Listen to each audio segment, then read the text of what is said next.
দেশ এবং দেশের বাইরে এই মুহূর্তে যারা আমাদের অনুষ্ঠান দেখছেন সবাইকে সাদর আমন্ত্রণ জানাচ্ছি নির্বাচনী সংলাপ অনুষ্ঠানে। আপনারা দেখছেন উত্তরবাংলা.com। আপনাদের সাথে রয়েছি আমি মুরাদ মাহমুদ। দর্শক, সবকিছু ঠিক থাকলে আগামী ফেব্রুয়ারিতে অনুষ্ঠিত হতে যাচ্ছে ত্রয়োদশ জাতীয় সংসদ নির্বাচন। সারা দেশের মতো রংপুরেও দলীয় প্রার্থীর নাম ঘোষণা করেছে বিভিন্ন রাজনৈতিক দল। কথা বলবো রংপুরের নির্বাচন পরিস্থিতি নিয়ে। অতিথি হিসেবে স্টুডিওতে আজকে উপস্থিত রয়েছেন গণ অধিকার পরিষদ ঘোষিত রংপুর সদর আসনের প্রার্থী মোহাম্মদ আশরাফুল আলম, যিনি প্রতিদ্বন্দ্বিতা করবেন ট্রাক প্রতীক নিয়ে। আপনাকে সাদর আমন্ত্রণ উত্তর বাংলা স্টুডিওতে। জি, আপনাকে ধন্যবাদ। আমি শুরুতেই যে বিষয়গুলো জানতে চাবো সেটা হচ্ছে গণ অধিকার পরিষদ। আপনি এই দলের সাথে কিভাবে রাজনৈতিকভাবে সম্পৃক্ত হলেন? আমি আসলে স্টুডেন্ট লাইফেই কারমাইকেল কলেজে পড়াকালীন অবস্থায় ছোটোখাটো অনেক রাজনৈতিক সংগঠনের সঙ্গে জড়িত ছিলাম, বাট এটা প্রত্যক্ষভাবে জড়িত ছিলাম না।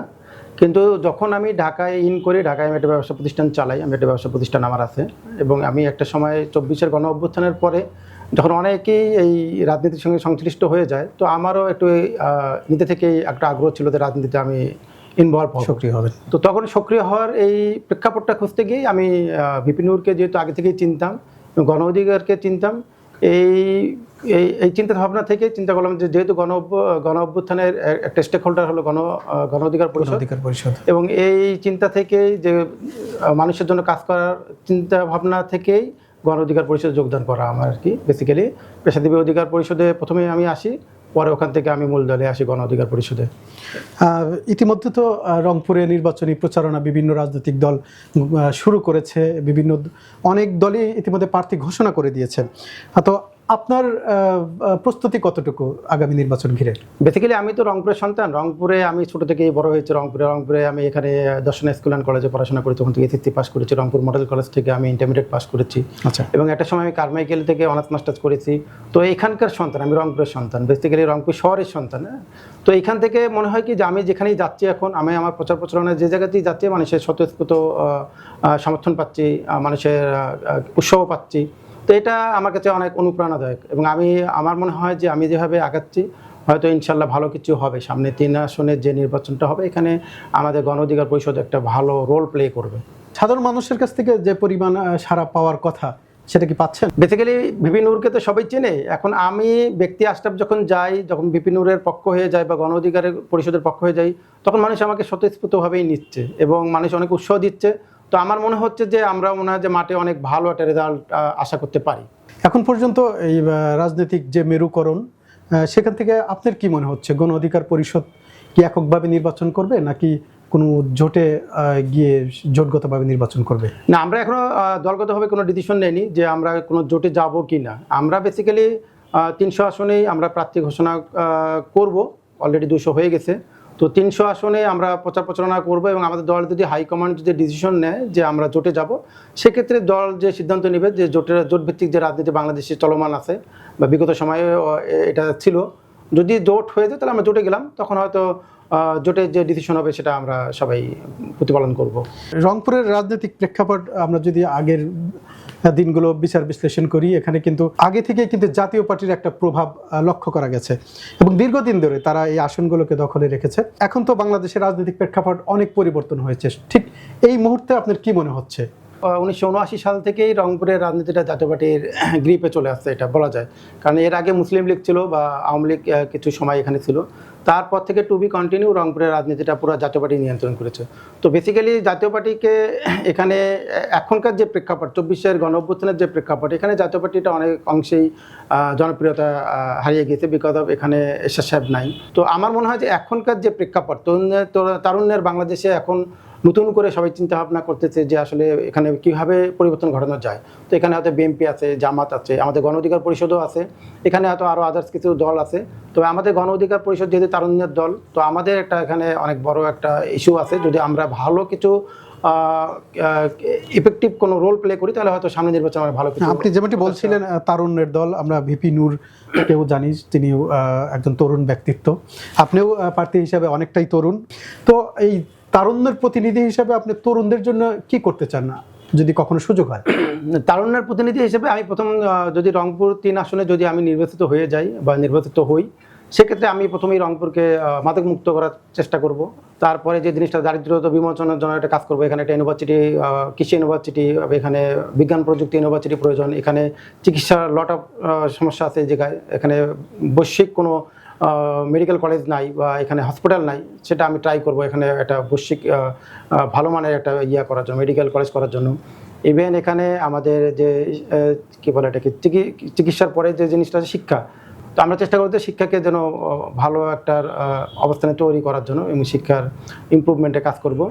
তারপরে যে জিনিসটা এখানে শ্যামাসুন্দরী একটা খাল আছে, এটাকে আমরা সংস্কার এবং দুপাশে যেটা ওয়ার্কিং জোন করা যায় কিনা এটা নিয়ে আমরা কাজ করব। তারপরে যে জিনিসটা যারা এখানে কৃষিভিত্তিক রংপুর, কীভাবে কৃষিকে ডেভেলপ করা যায় সেটা নিয়ে কাজ করতে হবে। এবং এখানে যে হিমাগারগুলো আছে এখানে হিমাগারগুলোকে আরও উন্নত করা উচিত, কারণ এখানে আলু প্রধান রংপুর, তো রংপুর আলু প্রধান জেলা হওয়ার পরিপ্রেক্ষিতে এই জায়গাগুলোকে মনে হয় যে কাজ করলে কৃষির যে উন্নয়নটা সেই উন্নয়নটা মনে হয় সাধিত হবে। আপনার নির্বাচনী ইশতেহারে কোন বিষয়গুলো হচ্ছে প্রাধান্য পাবে? আমার প্রথম প্রাধান্য পাবে আমার কর্মসংস্থান ইম্পর্টেন্ট। আমাদের রংপুর অনেক অবহেলিত জায়গা, এখানে সামাজিকভাবে একটা মানুষকে উন্নত করতে গেলে প্রথম দরকার তার ইনকাম সোর্সকে যদি আপনি কী বলে ইমপ্লিমেন্ট করতে দেন তাহলে আপনি কর্মসংস্থানের ব্যবস্থা করতে হবে। তো আমি চেষ্টা করবো এখানে প্রতিটা ঘরে ঘরে কীভাবে একজনকে কর্মসংস্থানে সুযোগ করে দেওয়া যায় সেটা নিয়ে কাজ করব। পলাতক সাবেক প্রধানমন্ত্রী শেখ হাসিনাও অনেকবার বলেছিলেন রংপুর উন্নয়নের কথা, এরশাদ বলেছেন রংপুর উন্নয়নের কথা। বর্তমান যে সরকার, ডক্টর মোহাম্মদ ইউনূস কিন্তু রংপুরে এসেছিলেন, তিনিও বলে গেছেন রংপুর হবে 1 নম্বর জেলা। আসলে কি আমরা সেরকম কিছু দেখতে পাচ্ছি কিনা? না, আপনাকে ধন্যবাদ, ভালো একটা কোশ্চেন করছেন। আমরা আসলে সবাই রংপুরকে নিয়ে আমরা একটা গেম খেলি, যে রংপুরে উন্নয়ন হবে। যদি উত্তরবঙ্গের আমরা বলি যে রংপুর উত্তরবঙ্গের রাজধানী, হ্যাঁ, তো আসলে যে ডেভেলপমেন্টটা রংপুরে হওয়ার কথা, আমাদের চিন্তা যদি করি চট্টগ্রাম বা সিলেট বা রাজশাহী, সেই তুলনায় আমাদের রংপুর কিন্তু ডেভেলপমেন্টটা হয়নি। সবাই রংপুরকে নিয়ে একটা গেম খেলেছে বিকজ অফ এখানে জাতীয় পার্টির ঘাঁটি, তো সবাই রাজনৈতিকভাবে এটাকে হাই প্রতিপন্ন করেছে। হ্যাঁ, তো আমরা এখন নতুনভাবে চিন্তা করতেছি যারা এখন প্রতিনিধি আসবে বা যারা আমরা জনপ্রতিনিধি নির্বাচিত হবে তারা যেন রংপুরে উন্নয়নে কাজ করে। আমি ব্যক্তিগতভাবে আমি যদি নির্বাচিত হই তাহলে আমি রংপুরের জন্য যত উন্নয়নমূলক কাজ করতে হয় এবং একজন সংসদ সদস্য হিসেবে জনগণের সাথে যে কানেক্টিভিটি, যে আমার এই কানেক্টিভিটিটা আমার চলমান থাকবে। ভিপি নূর, জি, তাকে এক নামে বাংলাদেশে সবাই চিনে। আপনি যেহেতু তার সাথে রাজনীতি করেছেন, আমরা একটু তার সম্পর্কে জানতে চাই। তিনি দীর্ঘদিন অনেক অত্যাচার নির্যাতন সহ্য করেছে, তার সম্পর্কে যদি আপনি কিছু বলতেন। বাংলাদেশে বর্তমান রাজনীতিতে যিনি আইকন, তরুণের আইকন বলি আমরা, বা বাংলাদেশের ভবিষ্যৎ প্রধানমন্ত্রী বলি, সেটা হলো আমাদের নুরুল হক নূর বা ভিপি নূর। এবং ভিপি নূর এখানে অনেক কষ্ট করে বা উনি অনেক শ্রম মেধা ইউজ করে আজকে গণ অধিকার পরিষদকে একটা লেভেলে নিয়ে এসেছে, যে বাংলাদেশে এখন আমরা মূলধারার যে রাজনৈতিক দলগুলো বলি 3টা বা 4টা, এর মধ্যে আমাদের অবশ্যই গণ অধিকার পরিষদ আছে এবং ভিপি নূরের এই কৃতিত্বটা পুরোটাই ভিপি নূরের। রংপুর সিটি কর্পোরেশন হচ্ছে দ্বিতীয় বৃহত্তম সিটি কর্পোরেশন, কিন্তু উন্নয়নের দিক দিয়ে এই সিটি কর্পোরেশন অনেক অনেক পিছিয়ে। এখানকার যে সংসদ সদস্য এবং সিটি কর্পোরেশনের যিনি মেয়র, তাদের মধ্যে যে সমন্বয় থাকা দরকার সেটি ছিল না। তো আপনি এই দিক থেকে কি পদক্ষেপ নেবেন? না, আপনারা সবাই অবগত আছেন যে বিগত সময়ে আমাদের এখানে জাতীয় পার্টির মেয়র ছিল আর সরকার ছিল হলো আওয়ামী লীগপন্থী। তো বেসিক্যালি আমাদের এখানে রাজনৈতিক বৈষম্য শিকার হয়েছে আমরা রংপুর শহর, রংপুর নগরী। এই রাজনৈতিক শিকারের পরিপ্রেক্ষিতে এখানে উন্নয়ন সাধিত হয়নি।